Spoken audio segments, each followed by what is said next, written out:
As Senator McCain said so eloquently, Americans really love sports, and they deserve to see them on their terms, not on the terms that are prescribed by the professional sports leagues in blacking out what they think Americans should see rather than what Americans want to see on their terms. The competitive teams of professional football, baseball, hockey, and basketball leagues represent a rich and vibrant part of our American culture. They contribute immensely to what makes America the greatest country in the history of the world. Professional sports leagues generate billions of dollars, thousands of jobs, and critical economic activity in multiple industries. The Super Bowl is, in fact, the highest rated event on television. And last year, the NFL playoffs collectively accounted for the 10 most watched sporting events of the entire year. So these games are part of what makes America great. Most of these games were carried on free over-the-air television, and I believe we ought to keep it that way. Sports fans power this media and merchandising juggernaut by purchasing tickets and merchandise, watching games on TV, and supporting their teams through thick and thin. These billion-dollar professional sports leagues derive almost half of their revenue from licensing TV rights to cable, broadcast, and regional sports networks. Some estimate those rights cost upwards of $17 billion a year. A large bill, a large cost that is increasingly passed on to consumers in the form of higher monthly rates for cable and pay TV, and we've had evidence of it at this very table when we've had recent hearings on some of the proposed mergers. Sadly, in return, fans and the public are often treated like a fumbled football, sometimes even a kicked football. When places like Buffalo, New York failed to sell out its 74,000-person stadium, the Bills game is blacked out for local fans. When powerful cable companies and broadcasters fail to reach an agreement, it's often the threat of holding sports programming hostage that is used to negotiate higher fees. And, by the way, higher rates for consumers. Even the internet can't escape blackouts. When fans live too close to their favorite baseball team, but not close enough to actually watch them on television, they face online blackouts that force them to drive to the next city to catch a game. These blackouts are loathed by fans, and rightly so, hated by consumers, and even reviled by most of the industry stakeholders in the business of television. The good news is we can do something about it. The NFL, the NBA, the MLB, and the NHL received tremendous assistance, huge benefits from the Congress in putting their brands, their sport, and their advertising before the American people.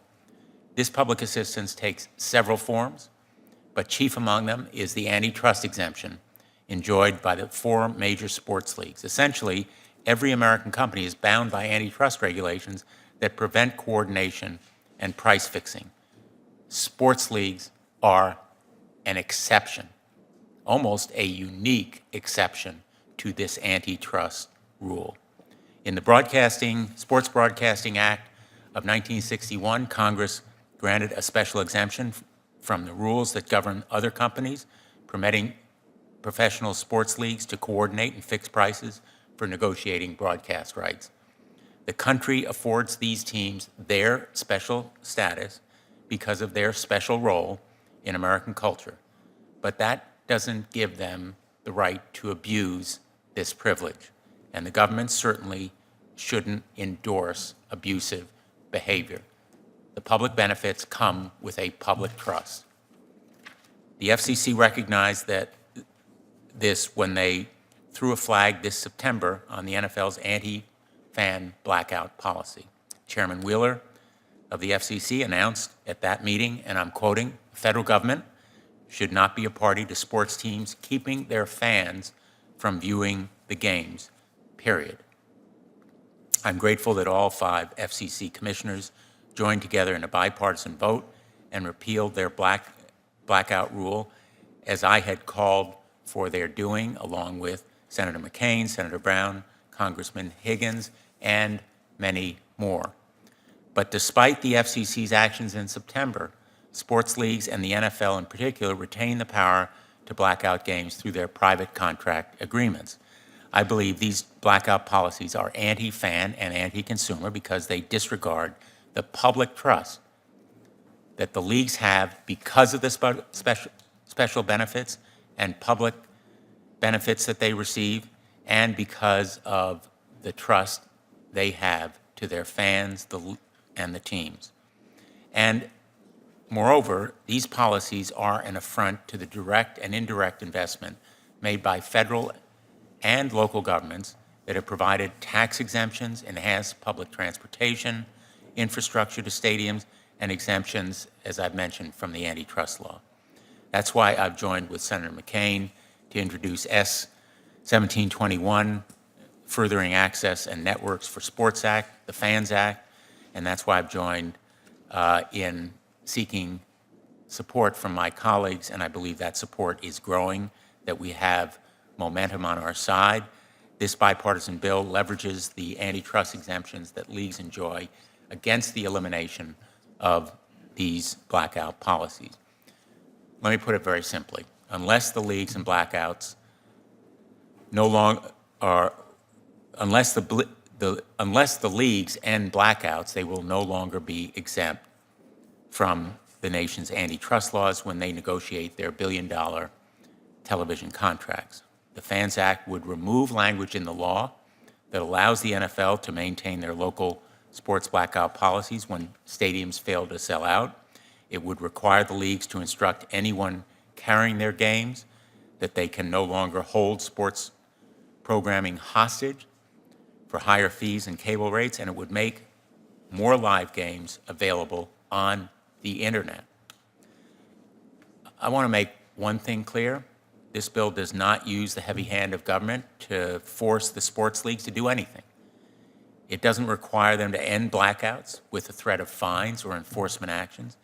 It does end the blank check from the government to the leagues, and it takes away Congress's implicit endorsement of blackout policies. Fundamentally, it represents a bargain to the leagues.